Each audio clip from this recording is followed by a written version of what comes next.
नमस्कार दोस्तों, स्वागत है आप सभी का आज संवाद के एक और एपिसोड में। अ, इमेजिन कीजिए कि समाज का जहां बचपन जैसे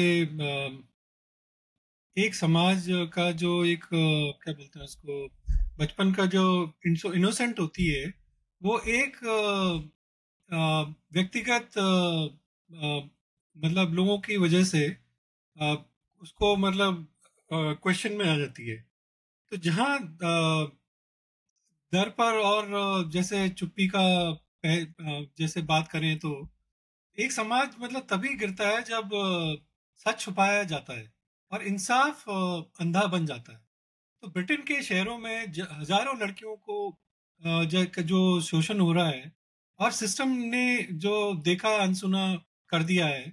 आज हम बात करेंगे एक ऐसे स्कैंडल की जो सिर्फ एक अपराध नहीं, एक सफलता का प्रणाम भी है ना, और प्रमाण भी है मतलब। और कल्पना कीजिए एक देश जहां मतलब हजारों जैसे ऐसी लड़कियां जो मतलब अपने को बचा नहीं पा रही हैं। तो क्या ये पॉलिटिकल करेक्टनेस का नतीजा था या कुछ और इसके बारे में कुछ है? तो आज को हम ये बात सब खोलेंगे कि यूके जो ग्रूमिंग गैंग्स के जो चक्कर है, इसके क्या पीछे क्या है। तो ऐसे देखा जाए तो जैसे रोटरहैम, रॉचरडेल और रॉचडेल और टेलफोर्ड करके जो उनके शहर हैं, ये मतलब इन सब जगह पे मतलब काफी जगह पे मतलब इनके ग्रूमिंग गैंग्स का स्कैंडल चल रहा है। और ये मतलब ब्रिटेन के लिए एक नई मतलब नहीं बल्कि विश्व के लिए एक चेतावनी है। यूके के जो ग्रूमिंग गैंग्स का जो काला सच है, और सबसे बड़ा सवाल, क्या ये सिर्फ एक क्राइम है या एक व्यापक सामाजिक और पॉलिटिकल जो समस्या कहते हैं ना, उसका प्रदर्शन है। तो ये मुद्दा मतलब सिर्फ एक एक्सप्लॉयटेशन का नहीं है बल्कि एक पूरी मतलब प्रथा का है जो पॉलिटिकल करेक्टनेस के पीछे है। और यूके के प्राइम मिनिस्टर ने इसको मतलब एशियन ग्रूमिंग गैंग्स का जरिए जिक्र कर करके इसको पूरा एक ग्लोबलाइज कर दिया है और इसमें मतलब सब कुछ इन्वॉल्व कर दिया है। तो हिंदू और सिख कम्युनिटी में ने तो इसका विरोध किया है। क्या ये एशियन लेबल एक पूरी कम्युनिटी को कलंकित नहीं करता? ये सच्चाई को धुंधलाना मतलब क्यों छुपाना चाहते हैं? आज हम इसी इन्हीं सवालों पर बात करेंगे कि एक पर्टिकुलर समाज के लिए इतना डायरेक्टली बोलने में क्या प्रॉब्लम है। तो चलिए शुरुआत करते हैं और बात करते हैं इस बारे में। तो ग्रूमिंग में थोड़ा सा टाइम देना चाहूंगा एक्सप्लेन करने के लिए कि ये ग्रूमिंग गैंग है क्या। तो ग्रूमिंग गैंग इज, और हम यूके के कंटेक्स्ट में बात कर रहे हैं, बट ये ग्लोबल फिनोमेना अनफॉर्चुनेटली। तो ग्रूमिंग गैंग जो टर्म दिया गया है कि उसमें क्या है कि ये कुछ इंडिविजुअल्स हैं या ग्रुप ऑफ इंडिविजुअल्स हैं जो साथ में स्टैंड अलोन वे में यंग यंग लड़कियों को मैनिपुलेट करते हैं, इन्फ्लुएंस करते हैं, रॉन्ग डूइंग गिफ्ट देके, इमोशनल कनेक्ट बना के, और उनको ट्रैप करते हैं और उनका एक्सप्लॉयटेशन होता है। उनका इंडिविजुअल लेवल पे भी सेक्सुअल एक्सप्लॉयटेशन होता है, और it can go to the mass level too, depending on the situation. Violence का भी वो शिकार होती हैं अगर वो रेजिस्ट करती हैं। तो ये एक प्रॉब्लम स्टेटमेंट है ग्रूइंग, इस तरह की चीजों को लेकर वो टर्म दिया गया है। और ये हर जगह हो रहा है, सिर्फ यूके नहीं, हर जगह हो रहा है।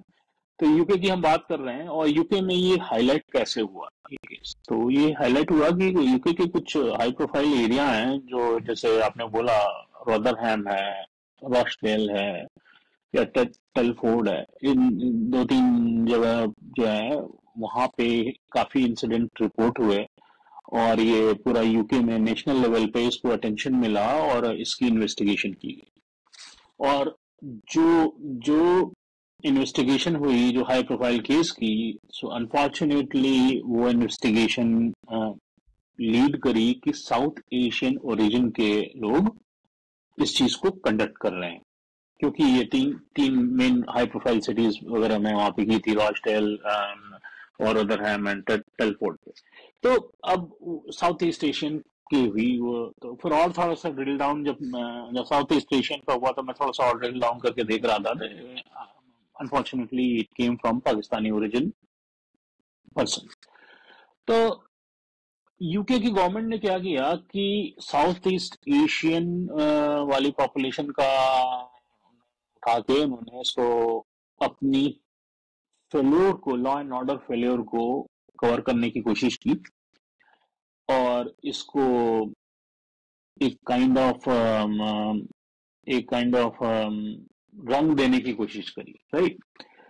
तो क्वेश्चन ये उठता है कि क्या ये सिर्फ साउथ ईस्ट एशियन ओरिजिन के लोग करते हैं? तो नो, ये बहुत लोग करते हैं, ठीक है। तो that's what UK government try to did, कि उन्होंने एक साउथ ईस्ट ओरिजिन का एक बनाया, क्योंकि एक थोड़ा सा वो है ना वहां पे यूके में भाई कि आउटसाइडर्स हैं, और एक हिडन एक फीलिंग होती है कि आउटसाइडर हैं, और वहां पे लॉ एंड ऑर्डर की सिचुएशन बहुत गड़बड़ है due to lot of immigration from Pakistan and all. वो अलग वहां की पॉपुलेशन फेस कर रही है, तो उस चीज को वो पॉलिटिकल रंग देते हुए इस अपनी फेलियर को यूके गवर्नमेंट ने कवर करने की कोशिश की। तो ये है पूरी प्रॉब्लम स्टेटमेंट। तो आइए देखते हैं ये हो क्यों हो रहा है, कैसे हो रहा ये है। जो ग्रूमिंग गैंग्स का मुद्दा है, पहली बार आई थिंक 2010 के आसपास सामने आया था ना, जब ये रॉटरहैम और रॉचडेल जैसे शहरों में ये पता चला था कि हजारों लड़कियों की सेक्सुअल एक्सप्लॉयटेशन किया जा रहा है। एक रिपोर्ट के अनुसार सिर्फ रॉटरहैम में देखें अगर, तो 1997 में आई थिंक से लेके 2013 के बीच कुछ 1500 लड़कियों का शिकार हो चुका है, मतलब इफेक्टेड हो चुकी हैं लड़कियां।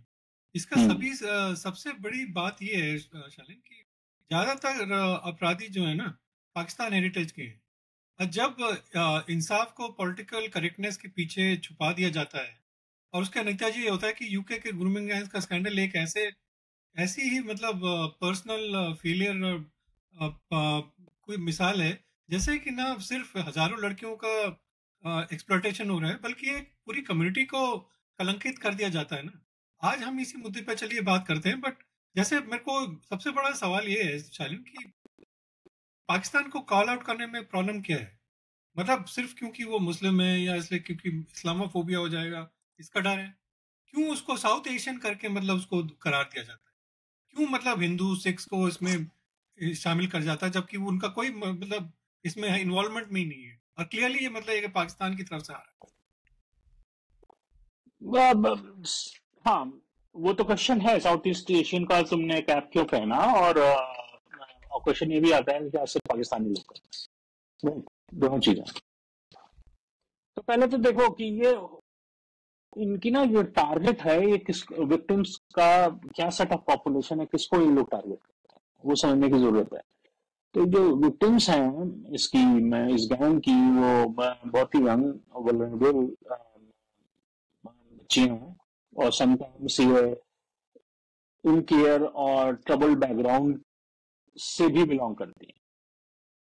तो वो उसमें क्या होता है कि वो उनको एक डिमॉन्स्ट्रेट करते हैं, गिफ्ट देते हैं, रक्षण देते हैं, क्योंकि ट्रबल बैकग्राउंड है, इनकेयर है, तो वो ट्रैप में आ जाती है, तो इमोशनल कनेक्ट बनता है, तो फिर उनका एक्सप्लॉयटेशन होता है। तो ये तो इनका मॉडस ऑपरेंडी है, और गिफ्ट वगैरह देते हैं अपना, वो सब जो है अपना। और जो कुछ सर्वाइवर्स हैं इन सब इन विक्टिम्स के, उन्होंने साफ बताया है कि उनकी जो फीलिंग्स ऑफ अबैंडनमेंट है ना, वो जो है उसकी वजह से उनको इस ट्रैप में आती है, क्योंकि उनको केयर की जरूरत थी, अटेंशन की जरूरत थी।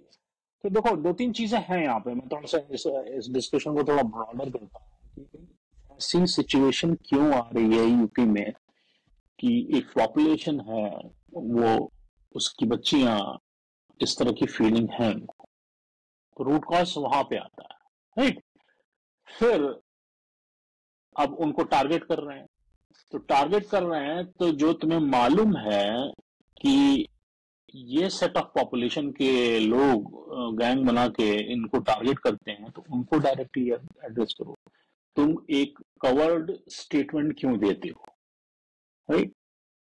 आप अपनी गवर्नमेंट की फेल्योर को कब तक बचाओगे? गवर्नमेंट की फेल्योर को बचाते बचाते आप और बड़े इश्यूज क्रिएट करते जा रहे हो। ये बहुत बड़ी प्रॉब्लम है।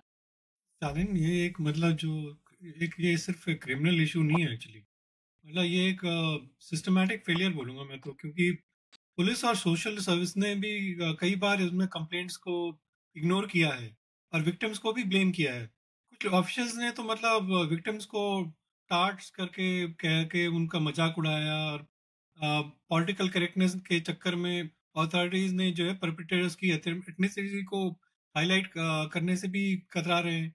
यूके में मतलब ग्रूमिंग गैंग्स का मुद्दा जो सिर्फ अपराध तक सीमित नहीं है, ये एक सामाजिक और पॉलिटिकल संकट भी बन चुका है ना। एक मतलब तरह से मतलब विक्टिम्स के लिए इंसाफ की मांग है, और दूसरी तरफ जो है रेशियल बायस और पॉलिटिकल एजेंडाज का खेल है। तो ये तो मतलब बहुत चिंताजनक चीज है देखा जाए तो। अब वही तो क्वेश्चन है ना प्रमेश कि एंड देखो, मेरे लिए आज की डिस्कशन का मेन एजेंडा ये है कि पॉलिटिकल करेक्टनेस करते करते आपने जो है जस्टिस को, पूरी जुडिशरी को आप कॉम्प्रोमाइज कर रहे हो इस इंस्टेंस में, राइट? तो ये बहुत ही गलत है। और कब समझ में आएगा आपको, इसी गवर्नमेंट को कब समझ में आएगा और कब आप एक्ट करोगे? इवन जैसे अगर हम देखें इसका थोड़ा सा ग्लोबल इम्पैक्ट की बात करें, तो ये पूरे, जैसे मैंने शुरू में बोला कि ग्लोबली दिस इज हैपनिंग, और ये ग्लोबल लेवल पे इस अटेंशन विड्रॉ कर रहा है। और जो है इवन अभी रिसेंटली देखो, इलॉन मस्क ने भी इस टॉपिक को लेकर यूके गवर्नमेंट पर क्वेश्चन उठाए और उसने पूछा है कि भाई ये क्यों हो रहा है। और कुछ लोग तो डायरेक्टली पाकिस्तानी नेशनल ओरिजिन के जो लोग हैं इसमें, प्राइमरी वही हैं यूके में, यूके की अगर हम बात करें तो उन पे उनको रिस्पॉन्सिबल बना रहे हैं, उनको अकाउंटेबल ठहरा रहे हैं, बट गवर्नमेंट तो कुछ करने में बहुत ही हेजिटेट कर रही है। तो इस पे भी बात करते हैं कि जो ये ब्रिटिश इंडियन कम्युनिटी की जो नाराजगी है, वो मतलब कहाँ तक सही है, क्योंकि जब यूके प्राइम मिनिस्टर ने Asian grooming gangs term use किया, तो हिंदू और सिख कम्युनिटीज ने इसका काफी व्यक्त किया, क्योंकि उनका कहना था कि ये टर्म पूरे एशियन कम्युनिटी को जो है स्टिग्मेटाइज करता है ना, जबकि मेजोरिटी परपेट्रेटर्स जो हैं वो पाकिस्तान के ओरिजिन के हैं। हाँ देखो, वही है, वो ब्लैंकेट स्टेटमेंट नहीं देना चाहिए। यू नीड टू, आप, आपको ना ऑब्जेक्टिफाई हर चीज करने की जरूरत होती है, right? तो गवर्नमेंट जो है ना, वही तो पॉलिटिकल करेक्टनेस की बात है, वो ब्लैंक स्टेटमेंट दे रही है, एशियन कम्युनिटी बोल दे रही है वो। तो अभी हिंदू काउंसिल, जो यूके के हिंदू काउंसिल के मेंबर हैं, शायद कृष्णा भान नाम है उनका कृष्णा उनका भान। उन्होंने, हाँ उन्होंने कहा भी है कि एक ही टर्म यूज करके उनकी कम्युनिटी, मतलब हिंदू कम्युनिटी, इंडियन कम्युनिटी बहुत ही इंसल्टेड फील करती है, क्योंकि they are also part of Asian community, right?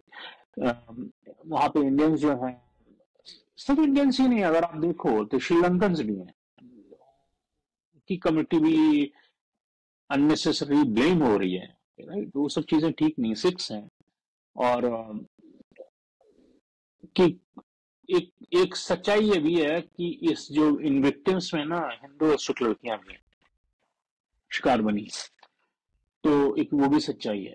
तो ये बड़ी अनफॉर्चुनेट सिचुएशन है। गवर्नमेंट को इसको पॉलिटिकल करेक्टनेस की तरह नहीं ट्रीट करना चाहिए और इस पर स्ट्रिक्ट एक्शन लेना चाहिए। तो साइलेंट इस पे भी थोड़ा बात करते हैं कि इनका मोडस ऑपरेंडी क्या रहता है। मतलब इन गैंग्स का जो मोडस ऑपरेंडी समझना भी जरूरी है। ये लोग वल्नरेबल जो लड़कियां होती हैं उनको आइडेंटिफाई करते हैं, और फिर जो मतलब जैसे आपने बोला कि वो ब्रोकन होम से होते हैं या केयर होम्स में रहती हैं, पहले उनसे मतलब दोस्ती करते हैं, फिर अल्कोहल और ड्रग्स का इस्तेमाल करते हैं, और फिर उनको कंट्रोल करते हैं। देखो क्या होता है कि इनका मॉडस ऑपरेंडी जो अभी तक समझ में आया है कि विक्टिम की पॉपुलेशन तो भाई हम लोग ने डिस्कस कर ही ली कि जिनको केयर नहीं मिलती, जो इस तरह से होते हैं, तो उनको उनको पहले वो उनसे दोस्ती करते हैं, इमोशनल कनेक्ट बनाते हैं, क्योंकि और एज होती है ना, वल्नरेबल एज है, तो वो एक एज ऐसी होती है कि आप एक आपका यू सीक एक रोमांटिक इंक्लिनेशन, चाहे किसी भी जेंडर के हो आप, राइट? इतनी तो समझ नहीं रहती ना। हाँ, तो उस चीज को वो यूज करते हैं, उनसे दोस्ती करते हैं, फिर उनको थोड़ा सा गिफ्ट वगैरह देते हैं, करते हैं, और उनसे उनसे जो है एक कहना नीचे सेक्सुअल रिलेशन बनाते हैं और उसको वो रिकॉर्ड कर लेते बट शालिन, एक चिंता की ये भी बात है कि यूके जो, कुछ लोग कहते हैं कि यूके सोसाइटी का इस्लामाइजेशन भी हो रहा है इस वजह से। उनका कहना है कि हैं। मतलब पाकिस्तान के जो मिसोजिनिस्ट कल्चर का असर है इन गैंग्स का पर दिखता है। और लेकिन मतलब क्रिटिक्स अगर देखें तो आर्ग्यू करते हैं कि इस तरह की रेडिकलाइज्ड नैरेटिव्स मुस्लिम कम्युनिटीज को मार्जिनलाइज करते हैं। तो मतलब ये एक वो तरह से तो मतलब फेक नैरेटिव हाँ, भी चलाया जाता है ना। वो एक अलग बात है, but I was trying to explain कि वो ये मॉडस ऑफ क्या है हमें कंप्लीट।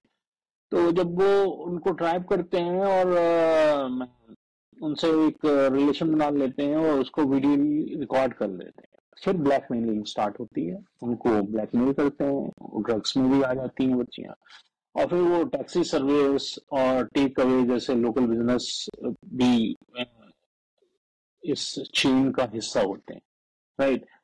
तो वो क्या होता है, फिर वो फुल पूरा एक्सप्लॉयटेशन में चली जाती है, और अगर जो बच्ची रेजिस्ट करती है वो वायलेंस का भी शिकार होती है। और जो आप बात कर रहे थे इस्लामाइजेशन वाला, राइट, तो उसमें भी क्या है कि देखिए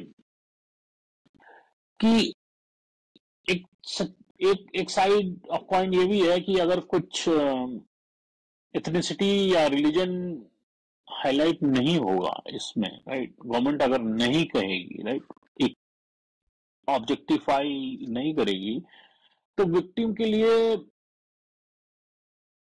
जस्टिस मिलना बहुत मुश्किल होगा। प्लस बिल्कुल सही बात। प्लस फ्यूचर में, अब जैसे मैं एक गर्ल चाइल्ड हूँ, गर्ल 14-13 ईयर बच्ची हूँ, और मुझे कैसे समझ में आया कौन कर रहा है, तो एक अलर्ट होता है ना कि बैक ऑफ माइंड मेरे रहेगा भाई ये अलर्ट। तो एक वो चीज भी होगी, तो अभी सब सारे सवाल उठते हैं कि क्या हम सिस्टमेटिक फेल्योर को एड्रेस कर रहे हैं या सिर्फ अपनी फेल्योर को कवर अप करने की कोशिश कर रहे हैं पॉलिटिकल करेक्टनेस के थ्रू। तो ये सब चीजें आती हैं। तो शालिन, एक आखिर में एक सवाल ये उठता है कि अब हम्म। आगे क्या? क्या लोकल इंक्वायरी से कुछ होगा या एक नेशनल इंक्वायरी जरूरी है? क्या विक्टिम्स के लिए जस्टिस उनको मिल पाएगा? क्या आप क्या समझते हैं, मतलब क्या होगा इसका? देखो, मैं इसको ना, मैं रमेश थोड़ा सा, मैं एक एथनिक इशू देके इसको छोड़ नहीं छोड़ना चाहता। I want to come out of my own biases also, right? तो ये ये एक्सेप्ट करने की जरूरत है कि जैसे मैं बार बार कह रहा हूँ कि यूके की प्रॉब्लम नहीं है, बहुत हर जगह की प्रॉब्लम, हर जिस देश में जाओ, जिस शहर में जाओ, हर जगह होता है। तो ये एक सिस्टमेटिक फेल्योर है, उसको एक्सेप्ट करिए। और इसका रीजन क्या होता है सिस्टमेटिक फेल्योर का, कि जो पॉवर्टी है, जेंडर इनइक्वालिटी है, और जैसे आप नेग्लेक्ट करते हैं कुछ सेट ऑफ पॉपुलेशन जो गरीब होते हैं, उनको नेग्लेक्ट करते हैं, उनको इमोशनल नीड्स की ज्यादा जरूरत होती है, तो उस चीज को हमको सॉल्व करने की जरूरत है। तो जो रूट कॉज एनालिसिस की हम बात करते हैं इन प्रोफेशनल वर्ड, तो उसकी रूट कॉज ये है। प्लस आपके लॉ एंड ऑर्डर ऐसे होने चाहिए कि इस तरह के अगर इंस्टेंस हो तो ओपनली बोलो कि इसने किया और इसकी ये सजा है, और इस पे अवेयरनेस फैलाइए। यार, ये बात तो सही है खैर। बट ये कि हम यही सोच सकते हैं कि इन लड़कियों को इंसाफ मिले आगे, और ये सब पुलिस कुछ करे, और जो है फालतू की चीज़ों में ना पड़े कि भाई कुछ मतलब पॉलिटिकल करेक्टनेस के चक्कर में ना पड़े। तो यही सोच सकते हैं कि भाई इनको सबको न्याय मिले और ये सब रुके। तो चलिए, अब आज के लिए इतना ही, फिर आगे आपसे जुड़ेंगे। तब तक के लिए आप अपना ख्याल रखिए और आज संवाद करते रहें। नमस्कार, धन्यवाद। धन्यवाद।